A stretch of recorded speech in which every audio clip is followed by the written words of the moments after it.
I want this documented. Sure do. Praise be to Allah. Ain't that something? On Wambi Jeebus Day. And what's even more interesting is if you look around, here's this front page, unhinged, Trump fires F-word tirade. And if you go to Zero Hedge, open the fucking straight, Trump threatens to blow everything up if no deal with Iran by Tuesday. But you see how there's no mention of the praise be to Allah. And in fact, you have to go in the comment section unless they updated this, which they could have.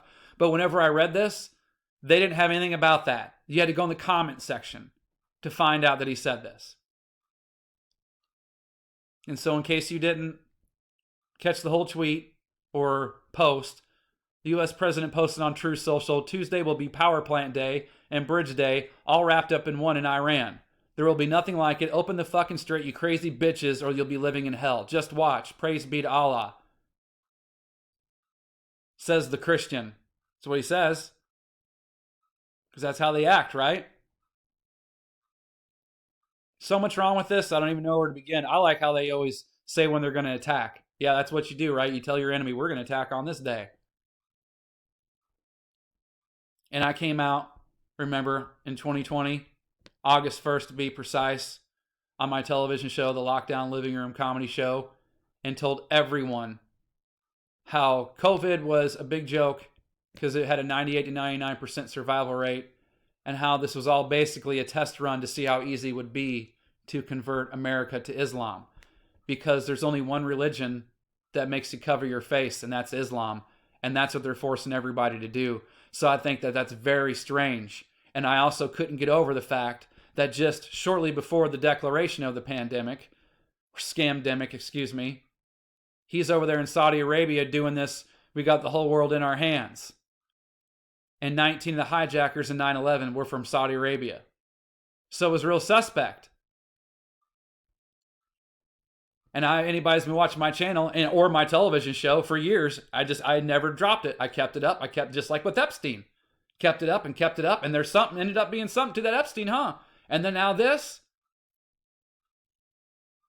And let's be clear, okay? This is all a script. I don't think that Trump is sitting on a toilet somewhere, grabbing his phone, tweeting this stuff, or telling some assistant to do this shit. Somebody's doing this stuff for him. This is all, he's an actor. Or another way this script could be is that this is hacked, just like the White House Twitter. Because I don't know if anybody's seen, but there have been some really weird things that have been posted on the White House Twitter feed, and then they've been deleted. So maybe this is all part of the coming invasion, because this is part of it. It's hacked, but you'd think they'd come out and denounce it, right?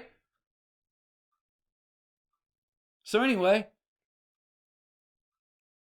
I think this guy's going to usher in the end times, like I've always been saying, because his name is Trump, as in trumpets of revelation. I can't believe how many times I've made that statement on here. A lot.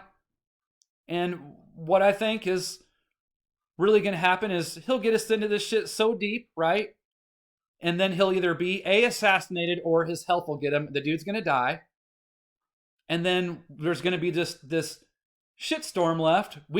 Everybody knows, that's why this clown was a supposed even real choice, because there ain't nobody left. It's this guy, Kamala Harris, and Biden just decided shortly before, I'm too old and got dementia, too bad, I'm not going to run. So every Middle East country is going to smell blood in the water, right? And here's the thing.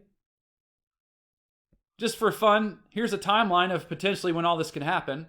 Because this was about remember Trump made that speech last week. So what was Wednesday's speech really about? Political spin, to be blunt. Trump runs out of room in 60 days from initiation of hostilities, which was last month. So we're 30 days in.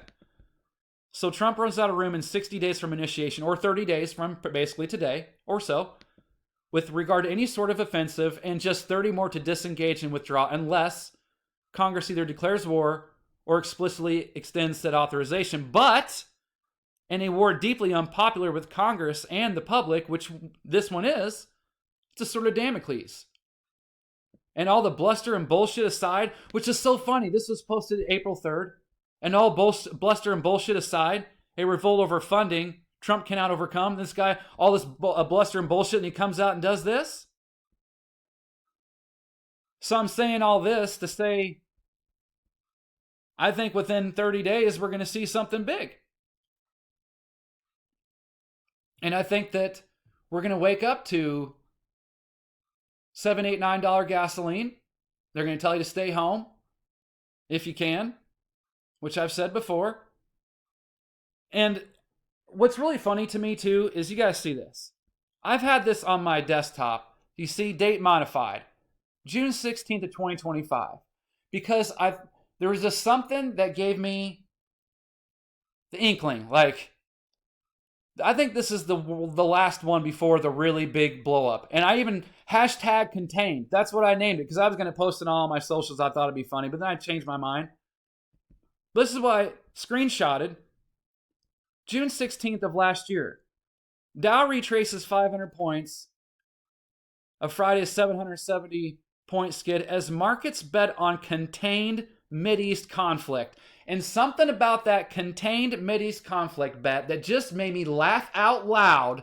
And I said, I gotta save this because this tells me that something huge is about to happen over there because this is just too gosh darn funny.